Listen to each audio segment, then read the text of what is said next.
Howdy, howdy, listeners. This is your host, Random Nerd, on the Critical Thinking Nerd podcast.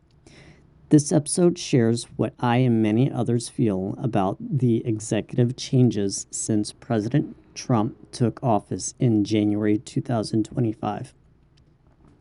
For starters, let's break down the very essence of who Donald Trump is. At his core, Donald Trump is a businessman, a real estate mogul. Period. End of story. I'm not getting into any details. That's for you to divest for yourself. Now, November 5th, 2024, Trump won the 2024 presidential election.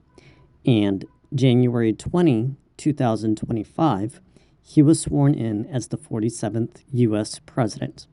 Again, Donald J. Trump is a businessman. I really need you to focus on that part. The United States of America is a sovereign country with societal, economic, and political factors that are deeply intertwined with each other. Here's where things get interesting. Take a moment and just imagine the U.S. as a major corporation company. And U.S. Congress is the middle management, the presidential cabinet is the board of directors, and we, the people, are shareholders of said company.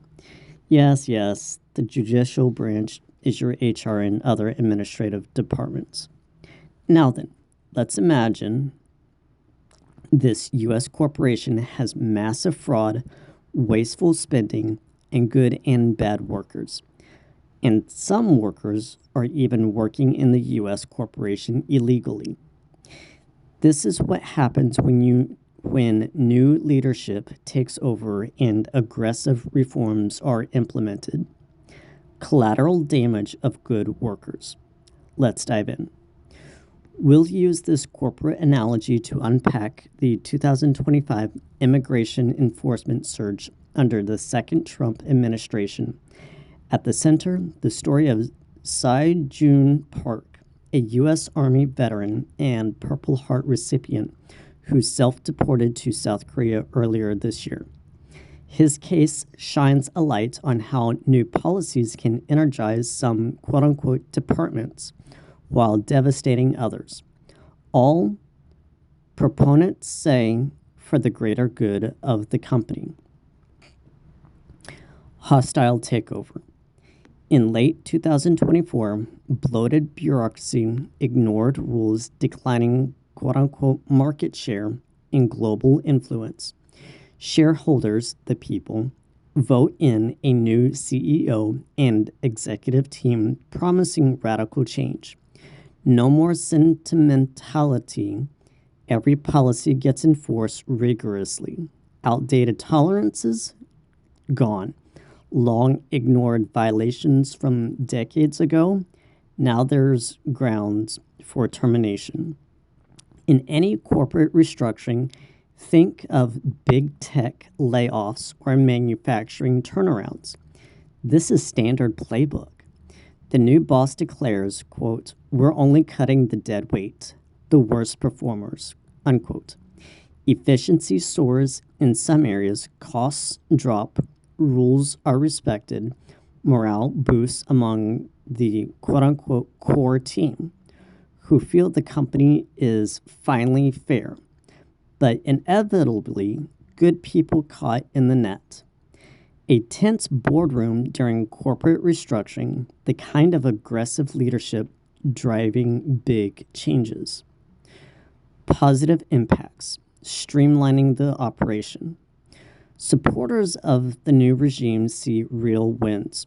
Quote-unquote departments like border security and law enforcement report record quote-unquote productivity.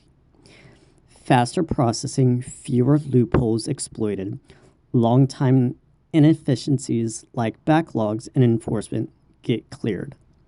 The message: rules apply to everyone, restoring credibility and deterrence. In immigration terms, this means prioritizing removals, ending deferred actions for many, and ramping up ICE operations. Proponents argue it's necessary medicine, enforce the law uniformly to protect jobs, security, and the quote-unquote company culture. The collateral damage, the human factor. But here's where the analogy gets painful. In a massive turnaround, loyal, high contributing quote unquote employees can become expendable if they technically broke the rules years ago, even minor ones from a tougher time in their career. Enter Sai Jun Park. Park, be- Park came to the U.S. as a child, enlisted in the Army, and served in combat during Operation Just Cause in Panama. Shot twice, awarded the Purple Heart. Like many veterans, he battled PTSD and addiction afterwards, leading to minor drug convictions in the 1990s. He got clean, sober for over 14 years, raised a family, lived quietly. A removal order from years ago lingered but was deferred. Then, in 2025, with new aggressive enforcement, ICE reactivated it. Faced with detention, Park chose self-deportation to South Korea, a country he left at age 7. With no ties left, this wasn't an isolated case. Reports show at least 8 veterans removed since January 2025, with others detained. Immigration HR meetings, courts, and ICE check-ins feel like termination escorts. Scenes from immigration courts in 2025 where strict enforcement meets human stories. Critics see betrayal, a nation honoring service with one hand while deporting heroes with the other. Supporters counter, laws must be blind. Service doesn't grant immunity. The morale tension. When you run a country strictly like a business, should we be surprised by these outcomes? Reforms boost some metrics, security, rule of law, but at what human cost? Park's story, highlighted in a dramatic December 11, 2025 congressional hearing where he appeared via Zoom, forces us to ask, is redemption possible in a zero-tolerance turnaround?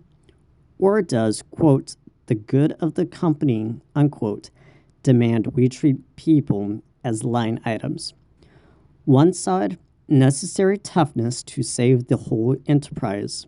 The other, a loss of soul, forgetting that people aren't just assets. They're the heart of what makes the quote-unquote company worth saving. To end this episode, I simply want you to look at different perspectives and see how, while reforms are working, sometimes collateral damage happens.